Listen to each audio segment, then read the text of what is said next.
ಸಾಮಾನ್ಯವಾಗಿ ಯಾವುದಾದ್ರೂ ಒಂದು ಕ್ರಿಮಿನಲ್ ಕೇಸ್ನಲ್ಲಿ ಹೈಕೋರ್ಟ್ನಲ್ಲಿ ಜಾಮೀನು ಅಂದ್ರೆ ಬೇಲ್ ಸಿಗುವುದು ಸುಲಭವಲ್ಲ.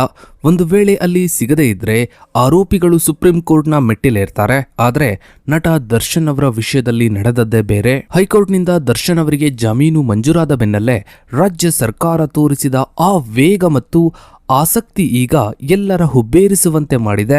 ಹೈಕೋರ್ಟ್ ಆದೇಶದ ವಿರುದ್ಧ ರಾಜ್ಯ ಸರ್ಕಾರ ಸುಪ್ರೀಂ ಕೋರ್ಟ್ ಮೆಟ್ಟಿಲೇರಿ ದರ್ಶನ್ ಅವರ ಜಾಮೀನು ರದ್ದಾಗುವಂತೆ ಮಾಡಿತು. ಆದರೆ ಇಲ್ಲಿ ಸಹಜವಾಗಿ ಎಲ್ಲರಲ್ಲೂ ಮೂಡಿರೋ ಒಂದು ದೊಡ್ಡ ಪ್ರಶ್ನೆ ಏನು ಅಂದ್ರೆ, ಬೇರೆ ಯಾವುದೇ ಗಂಭೀರ ಪ್ರಕರಣಗಳಲ್ಲಿ ಕ್ರಿಮಿನಲ್ ಕೇಸ್ಗಳಲ್ಲಿ ಸುಮ್ಮನಿರುವ ಸಿದ್ದರಾಮಯ್ಯ ಸರ್ಕಾರ ಅಥವಾ ರಾಜ್ಯ ಸರ್ಕಾರಕ್ಕೆ ದರ್ಶನ್ ಅವರ ವಿಚಾರದಲ್ಲಿ ಮಾತ್ರ ಇಷ್ಟೊಂದು ವಿಶೇಷ ಆಸಕ್ತಿ ಯಾಕೆ? ಈ ಒಂದು ಪ್ರಕರಣಕ್ಕಾಗಿ ರಾಜ್ಯ ಸರ್ಕಾರ ಇಷ್ಟೊಂದು ಪಟ್ಟು ಹಿಡಿದು ಸುಪ್ರೀಂ ಕೋರ್ಟ್ ವರೆಗೆ ಹೋಗಲು ಅಸಲಿ ಕಾರಣಗಳೇನು? ಇದರ ಹಿಂದೆ ರಾಜಕೀಯ ತಂತ್ರಗಳಿವೆಯಾ ಅಥವಾ ಕಾನೂನಿನ ಬದ್ಧತೆ ಇದೆಯಾ? ಇದರ ಬಗ್ಗೆನೇ ಒಂದು ವಿಶೇಷ ವರದಿ ಇದೆ, ಬನ್ನಿ ನೋಡ್ತಾ ಹೋಗೋಣ. ರೇಣುಕಾಸ್ವಾಮಿ ಎಂಬ ಯುವಕ ದರ್ಶನ್ ಅವರ ಆಪ್ತೆ ಪವಿತ್ರ ಗೌಡ ಅವರಿಗೆ ಸೋಷಿಯಲ್ ಮೀಡಿಯಾದಲ್ಲಿ ಆಕ್ಷೇಪರಹ ಸಂದೇಶಗಳನ್ನ ಕಳುಹಿಸಿದ್ದ ಎಂಬ ಕಾರಣಕ್ಕಾಗಿ ಆಕ್ರೋಶದ ಹಿನ್ನೆಲೆಯಲ್ಲಿ ಈ ಘಟನೆ ನಡೆದಿದೆ ಎಂದು ಪ್ರಾಸಿಕ್ಯೂಷನ್ ಆರೋಪಿಸಿದೆ. ಕರ್ನಾಟಕ ಹೈಕೋರ್ಟ್ ದರ್ಶನ್ ಅವರಿಗೆ ಜಾಮೀನು ನೀಡುವಾಗ ತಾಂತ್ರಿಕ ಮತ್ತು ಕಾರ್ಯವಿಧಾನದ ಅಂಶಗಳಿಗೆ ಹೆಚ್ಚಿನ ಒತ್ತು ನೀಡಿತ್ತು. ವಿಶೇಷವಾಗಿ ಬಂಧನದ ಸಮಯದಲ್ಲಿ ಕಾರಣಗಳನ್ನು ಲಿಖಿತವಾಗಿ ನೀಡಿಲ್ಲ ಎಂಬ ಅಂಶವನ್ನು ಹೈಕೋರ್ಟ್ ಗಣನೆಗೆ ತೆಗೆದುಕೊಂಡಿತ್ತು. ಆದರೆ ಸುಪ್ರೀಂ ಕೋರ್ಟ್ ಈ ವಾದವನ್ನ ತಿರಸ್ಕರಿಸಿತು. ಇಂತಹ ಗಂಭೀರ ಅಪರಾಧಗಳಲ್ಲಿ ಈ ರೀತಿಯ ಸಣ್ಣ ಪುಟ್ಟ ತಾಂತ್ರಿಕ ದೋಷಗಳು ಜಾಮೀನು ನೀಡಲು ಆಧಾರವಾಗಬಾರದು ಎಂದು ನ್ಯಾಯಮೂರ್ತಿಗಳಾದ ಜಿ.ಬಿ. ಪಾರ್ದಿವಾಲ ಮತ್ತು ಆರ್. ಮಹದೇವನ್ ಅವರ ಪೀಠವು ಅಭಿಪ್ರಾಯಪಟ್ಟಿತು. ಸುಪ್ರೀಂ ಕೋರ್ಟ್ ತನ್ನ ತೀರ್ಪಿನಲ್ಲಿ ಹೈಕೋರ್ಟ್ನ ವಿವೇಚನಾಧಿಕಾರವನ್ನು ಯಾಂತ್ರಿಕ ಮತ್ತು ವಿಕೃತ ಎಂದು ಕರೆದಿದೆ. ಹೈಕೋರ್ಟ್ ಆದೇಶವು ವಿಚಾರಣೆಗೂ ಮುನ್ನವೇ ಆರೋಪಿಗಳನ್ನು ಖುಲಾಸೆ ಮಾಡಿದಂತೆ ಕಾಣುತ್ತಿದೆ ಎಂಬುದು ಸುಪ್ರೀಂ ಕೋರ್ಟ್ನ ಕಳವಳವಾಗಿತ್ತು. ಸಾಕ್ಷಿಗಳ ಹೇಳಿಕೆಯಲ್ಲಿನ ವಿಳಂಬ ಅಥವಾ ಸಣ್ಣ ವೈರುಧ್ಯಗಳನ್ನು ವಿಚಾರಣೆಯ ಹಂತದಲ್ಲಿ ಪರಿಶೀಲಿಸಬೇಕೇ ಹೊರತು ಜಾಮೀನು ನೀಡುವಾಗ ಅಲ್ಲ ಎಂಬುದು ಸರ್ವೋಚ್ಚ ನ್ಯಾಯಾಲಯದ ಸ್ಪಷ್ಟ ನಿಲುವಾಗಿತ್ತು. ಇನ್ನು ಹೈಕೋರ್ಟ್ ಸಾಕ್ಷಿಗಳ ಹೇಳಿಕೆಗಳನ್ನು ಮತ್ತು ವೈದ್ಯಕೀಯ ವರದಿಗಳನ್ನು ಅತಿಯಾಗಿ ವಿಶ್ಲೇಷಿಸಿತ್ತು. ಇದು ವಿಚಾರಣಾ ನ್ಯಾಯಾಲಯದ ವ್ಯಾಪ್ತಿಗೆ ಬರುತ್ತದೆ. ಇನ್ನು ಸಿಸಿಟಿವಿ ದೃಶ್ಯಗಳು, ಕರೆ ದಾಖಲೆಗಳು ಮತ್ತು ರಕ್ತದ ಕಲೆಗಳಿರುವ ಬಟ್ಟೆಗಳನ್ನು ವಿಲೇವಾರಿ ಮಾಡಿದ ಸಾಕ್ಷ್ಯಗಳನ್ನು ಹೈಕೋರ್ಟ್ ಸರಿಯಾಗಿ ಪರಿಗಣಿಸಿಲ್ಲ. ಸೆಕ್ಷನ್ 50 ಸಿಆರ್ಪಿಸಿ ಅಡಿಯಲ್ಲಿ ಬಂಧನದ ಕಾರಣಗಳನ್ನು ತಿಳಿಸುವಲ್ಲಿನ ವಿಳಂಬವನ್ನು ಜಾಮೀನಿಗೆ ದೊಡ್ಡ ಆಧಾರವಾಗಿ ಬಳಸಿದ್ದು ಕಾನೂನು ಬಾಹಿರ ಎಂದು ಸುಪ್ರೀಂ ಕೋರ್ಟ್ ಹೇಳಿತು. ಸಾಮಾನ್ಯವಾಗಿ ರಾಜ್ಯ ಸರ್ಕಾರಗಳು ಹೈಕೋರ್ಟ್ ಆದೇಶದ ವಿರುದ್ಧ ಸುಪ್ರೀಂ ಕೋರ್ಟ್ ಮೆಟ್ಟಿಲೇರುವುದು ಬಹಳ ಅಪರೂಪ. ಆದರೆ ದರ್ಶನ್ ಪ್ರಕರಣದಲ್ಲಿ ಸಿದ್ದರಾಮಯ್ಯ ಸರ್ಕಾರವು ಅತ್ಯಂತ ಕಟ್ಟುನಿಟ್ಟಾದ ನಿಲುವು ತಾಳಲು ಹಲವಾರು ಆಂತರಿಕ ಮತ್ತು ಬಾಹ್ಯ ಕಾರಣಗಳಿವೆ. ಪ್ರಜಾಪ್ರಭುತ್ವ ವ್ಯವಸ್ಥೆಯಲ್ಲಿ ಸಂವಿಧಾನದ 14ನೇ ವಿಧಿಯಡಿ ಎಲ್ಲರೂ ಸಮಾನರು. ದರ್ಶನ್ ಅವರಂತಹ ಸೂಪರ್ ಸ್ಟಾರ್ ಸ್ಥಾನಮಾನವು ಕಾನೂನಿನ ಹೊಣೆಗಾರಿಕೆಯಿಂದ ಅವರಿಗೆ ವಿನಾಯಿತಿ ನೀಡುವುದಿಲ್ಲ ಎಂಬುದನ್ನು ಸಾಬೀತುಪಡಿಸುವುದು ಸರ್ಕಾರದ ಗುರಿಯಾಗಿತ್ತು. ಪ್ರಭಾವಿ ವ್ಯಕ್ತಿಗಳು ಹಣ ಮತ್ತು ಅಧಿಕಾರದ ಬಲದಿಂದ ನ್ಯಾಯಾಂಗ ವ್ಯವಸ್ಥೆಯನ್ನು ತಿರುಚಬಹುದು ಎಂಬ ಸಾರ್ವಜನಿಕ ಕಳವಳವನ್ನು ದೂರ ಮಾಡಲು ಸರ್ಕಾರವು ಸುಪ್ರೀಂ ಕೋರ್ಟ್ ಮೆಟ್ಟಿಲೇರಿತು.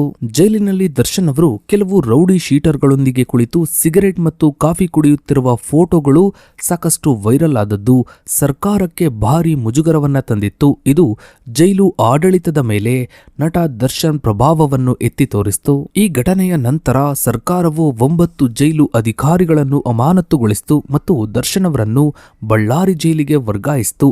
ಜೈಲಿನಲ್ಲಿ ಇಷ್ಟೊಂದು ಸೌಲಭ್ಯವನ್ನ ಪಡೆಯಬಲ್ಲ ವ್ಯಕ್ತಿಯು ಹೊರಬಂದ್ರೆ ಸಾಕ್ಷಿಗಳನ್ನ ನಾಶ ಮಾಡಬಹುದು ಅಥವಾ ಪ್ರಭಾವಿಸುವುದು ಖಚಿತ ಎಂದು ಸರ್ಕಾರವು ಸುಪ್ರೀಂ ಕೋರ್ಟ್ನಲ್ಲಿ ವಾದಿಸಿತು. ಇನ್ನು ದರ್ಶನ್ ಪ್ರಕರಣವು ಕೇವಲ ಕಾನೂನು ಸಮರವಷ್ಟೇ ಆಗಿರದೆ ರಾಜಕೀಯ ಸಂಘರ್ಷಕ್ಕೂ ವೇದಿಕೆಯಾಗಿತ್ತು. ಆರಂಭದಲ್ಲಿ ಕೆಲವು ಸಚಿವರು ಮತ್ತು ಶಾಸಕರು ದರ್ಶನ್ ಪರವಾಗಿ ಮಾತನಾಡ್ತಾ ಇದ್ರು ಎಂದು ವರದಿಗಳು ಬಂದಿದ್ವು. ಇದನ್ನು ವಿರೋಧ ಪಕ್ಷಗಳಾದ ಬಿಜೆಪಿ ಮತ್ತು ಜೆಡಿಎಸ್ ಸಾಕಷ್ಟು ಕಡೆ ಟೀಕಿಸಿದ್ವು. ಕೇಂದ್ರ ಸಚಿವ ಪ್ರಹ್ಲಾದ್ ಜೋಶಿ ಅವರು ರಾಜ್ಯ ಸರ್ಕಾರವು ದರ್ಶನ್ ಅವರಿಗೆ ಜೈಲಿನಲ್ಲಿ ರಾಜಾತಿಥ್ಯ ನೀಡುತ್ತಿದೆ ಎಂದು ನೇರವಾಗಿ ಮುಖ್ಯಮಂತ್ರಿಗಳಿಗೆ ಪತ್ರವನ್ನ ಬರೆದಿದ್ರು. ಇಂತಹ ಸಮಯದಲ್ಲಿ ಸರ್ಕಾರವು ಮೌನವಾಗಿದ್ರೆ ಅದು ಅಪರಾಧಿಯನ್ನು ರಕ್ಷಿಸುತ್ತಿದೆ ಎಂಬ ಸಂದೇಶವು ರವಾನೆಯಾಗ್ತಿತ್ತು. ತನ್ನ ಅಹಿಂದ ಮತ್ತು ಸಾಮಾಜಿಕ ನ್ಯಾಯದ ವರ್ಚಸ್ಸನ್ನ ಉಳಿಸಿಕೊಳ್ಳಲು ಸಿದ್ದರಾಮಯ್ಯ ಅವರು ಯಾವುದೇ ಹಂತದಲ್ಲಿ ರಾಜಿ ಮಾಡಿಕೊಳ್ಳದಂತೆ ಮತ್ತು ಸಾಕ್ಷ್ಯಗಳನ್ನ ಗಟ್ಟಿಯಾಗಿ ಮಂಡಿಸುವಂತೆ ಗೃಹ ಇಲಾಖೆಗೆ ಸೂಚಿಸಿದರು. ಸಾಮಾನ್ಯವಾಗಿ ರಾಜ್ಯದ ಜನರಲ್ಲಿ ಸರ್ಕಾರವು ಕೇವಲ ದರ್ಶನ್ ಅವರ ಪ್ರಕರಣಕ್ಕೆ ಮಾತ್ರ ಇಷ್ಟೊಂದು ಆಸಕ್ತಿಯನ್ನ ತೋರಿದೆ ಎಂಬ ಅನುಮಾನವಿದೆ. ಆದರೆ ವಾಸ್ತವದಲ್ಲಿ ಸಿದ್ದರಾಮಯ್ಯ ಸರ್ಕಾರವು ಇತ್ತೀಚಿನ ಹಲವು ಹೈ ಪ್ರೊಫೈಲ್ ಪ್ರಭಾವಿ ವ್ಯಕ್ತಿಗಳ ಪ್ರಕರಣದಲ್ಲಿ ಇದೇ ರೀತಿಯ ಕಠಿಣ ನಿಲುವನ್ನ ತಾಳಿದೆ. ಪ್ರಜ್ವಲ್ ರೇವಣ್ಣ ಪ್ರಕರಣ. ಈ ಪ್ರಕರಣದಲ್ಲಿ ಪ್ರಜ್ವಲ್ ರೇವಣ್ಣ ವಿದೇಶಕ್ಕೆ ಪರಾರಿಯಾದಾಗ ಸರ್ಕಾರವು ಅವರ ಡಿಪ್ಲೊಮ್ಯಾಟಿಕ್ ಪಾಸ್ಪೋರ್ಟ್ ಅನ್ನ ರದ್ದು ಮಾಡಲು ಕೇಂದ್ರ ಸರ್ಕಾರಕ್ಕೆ ಪತ್ರವನ್ನ ಬರೆದಿತ್ತು ಮತ್ತು SIT ಮೂಲಕ ಸಮಗ್ರ ತನಿಖೆಯನ್ನ ನಡೆಸಿ ಅವರಿಗೆ ಶಿಕ್ಷೆಯಾಗುವಂತೆ ಮಾಡಿತು. ಇನ್ನು ಗೌರಿ ಲಂಕೇಶ್ ಪ್ರಕರಣ. ಈ ಪ್ರಕರಣದಲ್ಲಿ ಆರೋಪಿಗಳಿಗೆ ಜಾಮೀನು ದೊರೆತಾಗ ಸರ್ಕಾರವು ಸುಪ್ರೀಂ ಕೋರ್ಟ್ನಲ್ಲಿ ಅದನ್ನ ಪ್ರಶ್ನಿಸಿತು. ಇನ್ನು ಸೂರಜ್ ರೇವಣ್ಣ ಪ್ರಕರಣ. ಹಿರಿಯ ರಾಜಕಾರಣಿಗಳ ಮಕ್ಕಳ ವಿರುದ್ಧವೂ ಸರ್ಕಾರವು ಮುಲಾಜಿಲ್ಲದೆ ಕಾನೂನು ಕ್ರಮ ಕೈಗೊಂಡಿದೆ.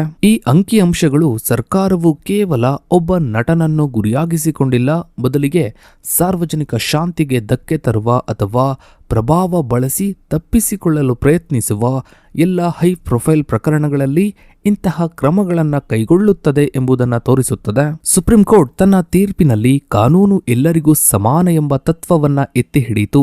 ನಟ ದರ್ಶನ್ ಅವರಿಗೆ ಇರುವಂತಹ ಅಭಿಮಾನಿಗಳ ಬೆಂಬಲ ಅಥವಾ ಆರ್ಥಿಕ ಶಕ್ತಿಯು ಕಾನೂನಿನ ಪ್ರಕ್ರಿಯೆಗೆ ಅಡ್ಡಿಯಾಗಬಾರದು ಎಂದು ನ್ಯಾಯಾಲಯ ಹೇಳಿತು.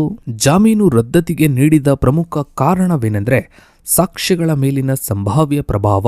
ದರ್ಶನ್ ಅವರು ಜೈಲಿನಲ್ಲಿದ್ದಾಗಲೇ ನಿಯಮಗಳನ್ನು ಗಾಳಿಗೆ ತೂರಿ ಮೊಬೈಲ್ನಲ್ಲಿ ಫೋನ್ ಮಾಡೋದು, ಕಾಫಿ ಸೌಲಭ್ಯ ಪಡಿತಾ ಇದ್ರು, ಈ ರೀತಿಯ ಸೌಲಭ್ಯಗಳನ್ನು ಪಡಿತಾ ಇದ್ರು. ಇನ್ನು ಇವರು ಹೊರಗಿದ್ರೆ ಸಾಕ್ಷಿಗಳನ್ನು ಎಷ್ಟು ಸುಲಭವಾಗಿ ಪ್ರಭಾವಿಸಬಹುದು ಎಂಬುದು ಸುಪ್ರೀಂ ಕೋರ್ಟ್ನ ತರ್ಕವಾಗಿತ್ತು.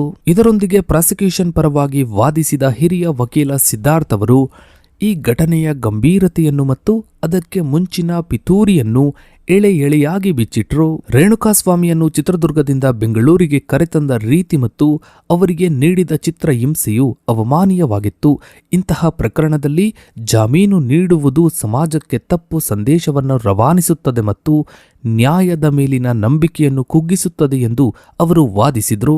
ಸುಪ್ರೀಂ ಕೋರ್ಟ್ ಈಗ ತ್ವರಿತ ವಿಚಾರಣೆಗೆ ಆದೇಶಿಸಿದೆ. ದಿನನಿತ್ಯದ ಆಧಾರದ ಮೇಲೆ ಸಾಕ್ಷಿಗಳ ವಿಚಾರಣೆ ನಡೆಸುವಂತೆ ನಿರ್ದೇಶನ ನೀಡಿದೆ. ಸರ್ಕಾರವು ಮುಂದಿನ 6 ತಿಂಗಳೊಳಗೆ ಪ್ರಮುಖ ಸಾಕ್ಷ್ಯಗಳ ವಿಚಾರಣೆಯನ್ನು ಪೂರ್ಣಗೊಳಿಸಲು ಬದ್ಧವಾಗಿದೆ. ಇದು ದರ್ಶನ್ ಅವರ ಮೇಲೆ ಮತ್ತಷ್ಟು ಒತ್ತಡವನ್ನ ಹೇರಲಿದೆ. ಸಾಕ್ಷಿಗಳ ಸಂಖ್ಯೆ 270ಕ್ಕೂ ಹೆಚ್ಚಿದ್ದರೂ ಪ್ರಮುಖ 65 ಸಾಕ್ಷಿಗಳನ್ನು ಮೊದಲು ವಿಚಾರಣೆ ನಡೆಸಲು ಪ್ರಾಸಿಕ್ಯೂಷನ್ ನಿರ್ಧರಿಸಿದೆ. ಸಿದ್ದರಾಮಯ್ಯ ಸರ್ಕಾರದ ಈ ಆಕ್ರಮಣಕಾರಿ ನಿಲುವು ದರ್ಶನ್ ಅಭಿಮಾನಿಗಳಲ್ಲಿ ಅಸಮಾಧಾನವನ್ನ ಮೂಡಿಸಿದ್ದರೂ ಕೂಡ ಕಾನೂನಿನ ಚೌಕಟ್ಟಿನಲ್ಲಿ ಇದು ಸರಿಯಾದ ಕ್ರಮವೇ ಎಂದು ಕಾನೂನು ತಜ್ಞರು ತಮ್ಮ ಅಭಿಪ್ರಾಯವನ್ನ ವ್ಯಕ್ತಪಡಿಸ್ತಾ ಇದ್ದಾರೆ. ಸದ್ಯಕ್ಕಂತೂ ದರ್ಶನ್ ಅವರ ಕೋಟ್ಯಾಂತರ ಅಭಿಮಾನಿಗಳು ದರ್ಶನ್ ಅವರು ನಿರಪರಾಧಿಯಾಗಿನೇ ಹೊರಗಡೆ ಬರ್ತಾರೆ ಅಂತ ವೆಯ್ಟ್ ಮಾಡ್ತಾ ಇದ್ದಾರೆ, ಕಾಯ್ತಾ ಇದ್ದಾರೆ. ಇನ್ನು ಮುಂದಿನ ದಿನಗಳಲ್ಲಿ ಏನೆಲ್ಲ ಆಗುತ್ತೆ ಅನ್ನೋದನ್ನ ಕಾದು ನೋಡಬೇಕಿದೆ. ಸೊ ಇದಾಗಿತ್ತು ಸ್ನೇಹಿತರೆ ಇವತ್ತಿನ ಈ ಒಂದು ವಿಡಿಯೋದ ಬಗ್ಗೆ ನಿಮ್ಮ ಅನಿಸಿಕೆ ಅಭಿಪ್ರಾಯಗಳನ್ನ ತಪ್ಪದೇ ಕಮೆಂಟ್ ಸೆಕ್ಷನ್ ಅಲ್ಲಿ ಕಮೆಂಟ್ ಮಾಡಿ. ಹಾಗೆ ವಿಡಿಯೋಗೊಂದು ಲೈಕ್ ಮಾಡ್ತಾ ವಿಡಿಯೋನ ಆದಷ್ಟು ಎಲ್ಲ ಕಡೆ ಶೇರ್ ಮಾಡಿ. ನೀವಿನ್ನು ನಮ್ಮ ಚಾನಲ್ಗೆ ಸಬ್ಸ್ಕ್ರೈಬ್ ಆಗಿಲ್ಲ ಅಂದರೆ ಕೆಳಗಡೆ ಕಾಣ್ತಾ ಇರೋ ಸಬ್ಸ್ಕ್ರೈಬ್ ಬಟನ್ನ ಕ್ಲಿಕ್ ಮಾಡಿ. ಹಾಗೆ ಪಕ್ಕದಲ್ಲಿ ಕಾಣೋ ಬೆಲ್ ಐಕಾನ್ ಕೂಡ ಕ್ಲಿಕ್ ಮಾಡಿ. ಥ್ಯಾಂಕ್ಸ್.